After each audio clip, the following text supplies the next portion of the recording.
بسم اللہ الرحمن الرحیم الحمدللہ سے جلالین کا سبق جاری و ساری تھا، اور ہم حضرت موسیٰ علیہ السلام اور جادوگروں کا قصہ پڑھ رہے تھے۔ گزشتہ سبق کے اندر ہم نے پڑھا کہ کس طرح وہ جادوگر اللہ تعالیٰ کی بارگاہ میں سجدہ ریز ہو گئے اور وہ ایمان لے آئے۔ پھر فرعون نے ان کو دھمکی دی کہ میں تمہارے ہاتھ پاؤں برخلاف کاٹوں گا۔ تو پھر ان جادوگروں نے انہیں جواب دیا کہ ہم حضرت موسیٰ علیہ السلام اور حضرت ہارون علیہ السلام کے رب پر ایمان لے آئے ہیں، تمہیں جو کرنا ہے وہ کرو۔ تو آگے اسی کلام کو، ان جادوگروں کے کلام کو جاری رکھا گیا ہے۔ تو آگے پڑھتے ہیں، بسم اللہ الرحمن الرحیم، انا آمنا بربنا لیغفر لنا خطایانا۔ ان جادوگروں نے جو ایمان لے آ چکے تھے، انہوں نے کہا کہ بے شک ہم ایمان لا چکے اپنے رب پر، لیغفر لنا خطایانا، تاکہ وہ ہمارے گناہوں کو، ہماری خطاؤں کو معاف کر دیں، مٹا دیں۔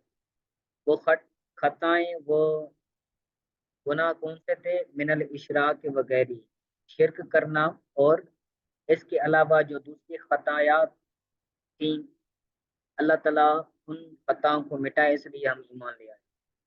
وما اکرہتنا علیہ من السحر، اور جس پر تو نے ہم پر مجبور کیا، اکرہتنا علیہ من السحر، اور جادو میں سے جس پر تو نے ہمیں مجبور کیا، وہ بھی اللہ تعالیٰ ہمارا معاف فرمائے، اس لیے ہم ایمان لے آئے۔ تعلما وعملا معارضت موسیٰ علیہ السلام، تعلما سکھانا، وعملا اور عمل کرنا حضرت موسیٰ علیہ السلام کے برخلاف، کہ جو کچھ ہم نے حضرت موسیٰ علیہ السلام کے برخلاف کیا، اللہ تعالیٰ اس کو، ہمارا جو کرنا تھا اس کو معاف فرمائے۔ واللہ خیر وابقا، اور اللہ تعالیٰ بہتر ہے اور باقی رہنے والا ہے۔ خیر بہترین ہے، کیونکہ خیر یہ اصل میں اخیر، اس میں تفضیل کا صیغہ ہے، تو اس کا مطلب ہوگا بہترین۔ اللہ تعالیٰ بہترین ہے، خیر من کا، تم سے بہتر ہے، ثواباً ثواب کے اعتبار سے، اذا اطیع، جب اللہ تعالیٰ کی اطاعت کی جائے تو اللہ تعالیٰ ثواب کے اعتبار سے بہترین ہے۔ وہ اب کا، اور باقی رہنے والا ہے، من کا تجھ سے، عذاباً اذا عصا، عذاب کے اعتبار سے جب اس کی نافرمانی کی جائے۔ یعنی اللہ تعالیٰ کی جب کوئی بندہ نافرمانی کرتا ہے تو اس پر باقی رکھنے کے اعتبار سے، عذاب کو باقی رکھنے کے اعتبار سے اللہ تعالیٰ بہترین ہے۔ قال اللہ تعالیٰ انہ من یأتی ربہ مجرما، اللہ تعالیٰ نے فرمایا، اب ان کا کلام، جو فرعونی تھے، جو ایمان لا چکے تھے جادوگر، ان کا کلام مکمل ہوا۔ اب اللہ تعالیٰ کا کلام شروع ہے کہ انہ من یأتی ربہ مجرما، بے شک جو اپنے رب کے پاس مجرم ہو کر آتا ہے۔ انہ من یأتی ربہ مجرما، بے شک جو اپنے رب کے پاس مجرم ہو کر آتا ہے، فإن لہ جہنم، ان لہ جہنم، تو اس کے لیے جہنم ہے، لا یموت فیہا، اس کے اندر نہ اس کو موت آئے گی، لا یموت فیہا، اس جہنم میں وہ مرے گا نہیں، یعنی وہ ہمیشہ زندہ رہے گا جہنم میں، اور اس کا زندہ رہنا اس کو فائدہ نہیں دے گا۔ یستریح، یعنی وہ راحت نہیں لے گا، لا یستریح، یعنی راحت حاصل نہیں کرے گا۔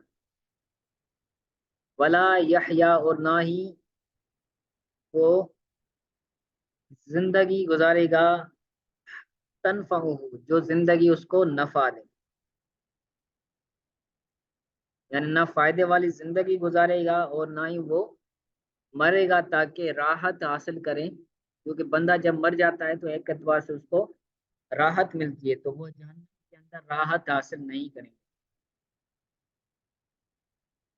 مجرمن کے بعد کافرن کا فرعون نکال کر بتایا کہ جو کافر ہو کر آئے گا اللہ تعالیٰ کے پاس، اس کے لیے یہ جزا ہو، جیسے فرعون تھا، تو یہ مجرمن کی وضاحت کی۔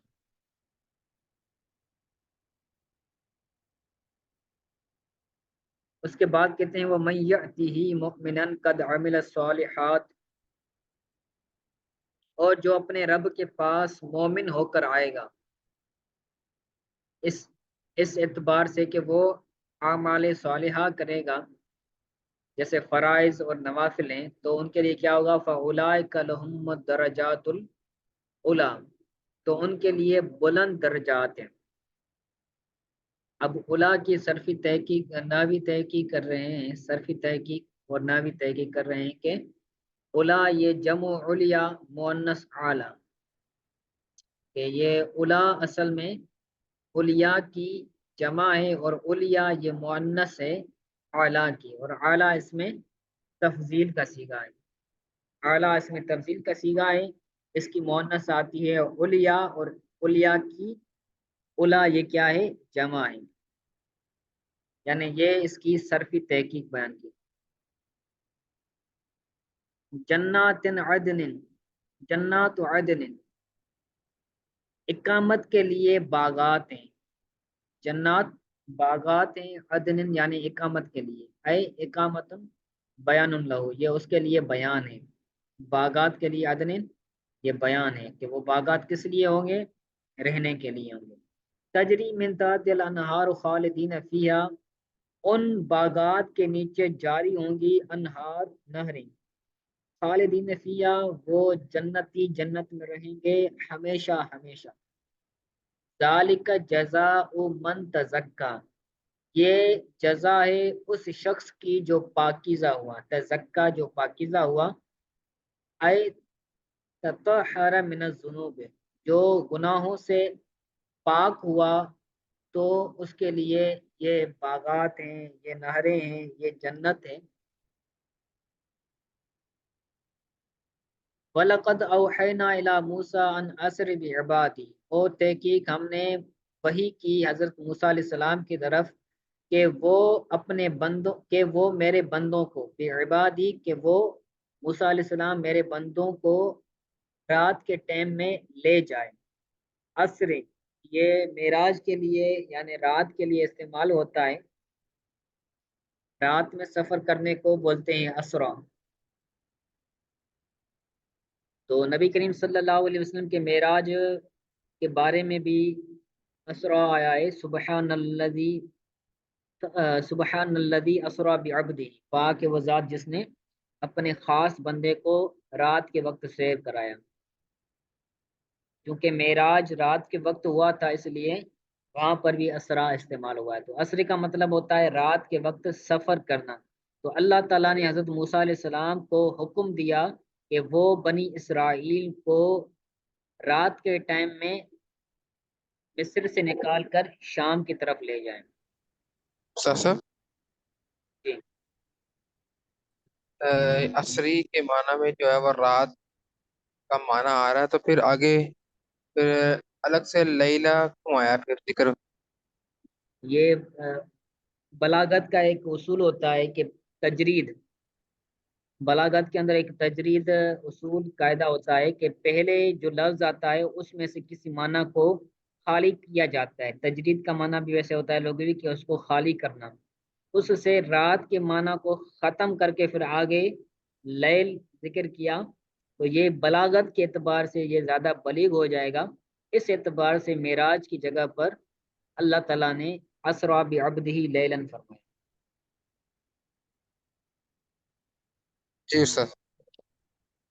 ٹھیک ہے، آگے کہتے ہیں بے حمزۃ قطع من اسرا، اسرے کے بارے میں بتا رہے ہیں کہ اس کے بارے میں دو قول ہیں، ایک تو یہ کہ یہ ثلاثی مجرد کا فعل ہے یا پھر یہ ثلاثی مزید فی کا فعل ہے۔ تو اگر اس کو ثلاثی مزید فی کا مانیں گے تو یہ پھر باب افعال سے ہوگا،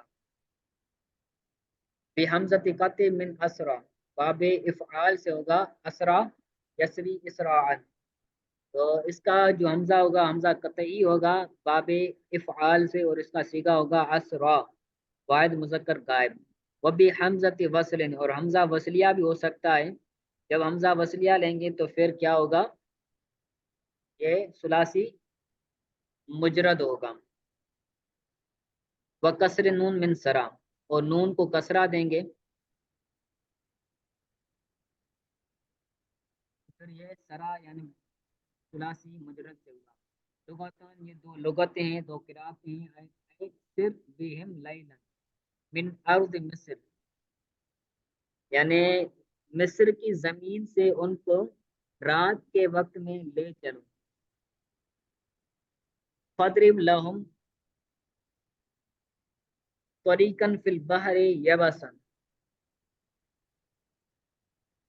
پھر تم ان کے لیے مارو. کس کو مارو؟ یہاں پر مفعول محذوف ہے، یعنی لاٹھی کو مارو جو ان کے پاس عصا مبارک تھا. آپ اس عصا مبارک کو سمندر کے اندر مارو تاکہ اس سے راستہ بن جائے. تو یہ ایک واقعہ ہے کہ آپ جاتے ہیں، وہ بیچ میں راستہ دریا آ جاتا ہے، پھر آپ علیہ السلام عصا مبارک اس پانی پر مارتے ہیں تو اس پانی سے ایک راستہ بن جاتا ہے. پھر سارے جو بنی اسرائیل والے ہیں، آپ کی قوم والے ہیں، وہ گزر جاتے ہیں. اور جب فرعون گزرتا ہے تو پھر فرعون ہی وہ اس سمندر کے اندر ملنے کی وجہ سے، سمندر کے ملنے کی وجہ سے وہ سارے فرعونی ڈوب جاتے ہیں. تو یہی واقعہ اور قصہ ہے. فضرب لہم، ان کے لیے مارو اپنے عصا کو سمندر میں. اے اجعل لہم بالضرب بعصاک، ان کے لیے بنا. فضرب کا معنی یہاں پر ہوگا بنا. ان کے لیے بنا طریقاً فی البحر، سمندر میں راستے کو. یبسن یعنی خشک راستہ. صرف سمندر کے اندر کیا ہوتا ہے؟ خشکی نہیں ہوتی، راستہ بنا.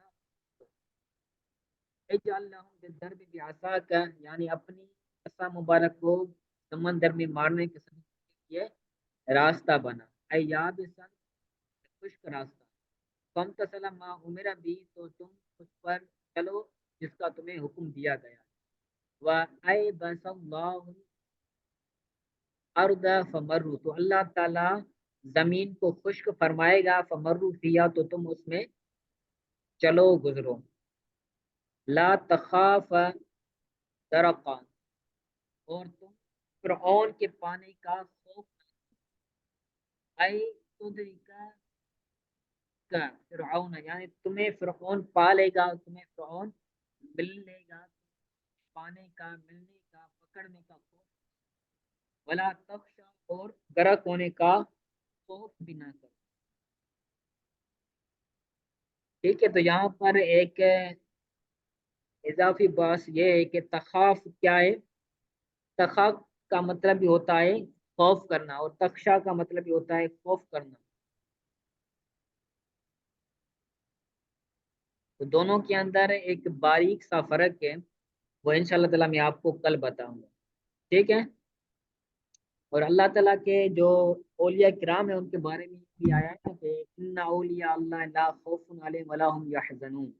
تو حزن اور غم، خوف، یہ بہت سی چیزیں ہیں لیکن ان کی معنی سیم ہے، ان کے اندر باریک فرق ہے. انشاءاللہ تعالیٰ وہ آپ کو باریک فرق میں کل بتاؤں گا.